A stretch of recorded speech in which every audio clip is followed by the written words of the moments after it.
Teemu Kela ja veljekset Toivosella ja Terrafamen avolouhoksella toimitaan.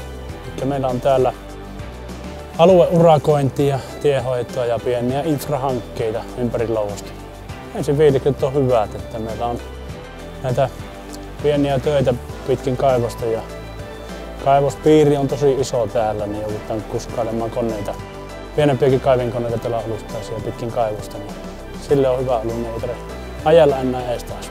Siirrot voi tällä alueella olla useita kilometriä, että puhutaan pikkusen alle 10 kilometrin siirroista pisimmillä. Laitoilla nopea ajaa kyytiin tuohon normaalilla vettiin verrattuna varsinkin jos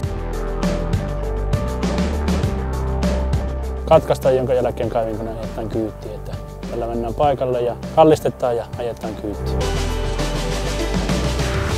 No, nämä edellä mainityt ja sitten, jos ajatellaan, meillä liikkuu paljon pyöräkoneita tontilla, niitä joskus vikaa tulee ja jää tuonne tien varteen, niin niitähän voidaan sitten hakea hiottuneita koneitakin hallille remontoimaan.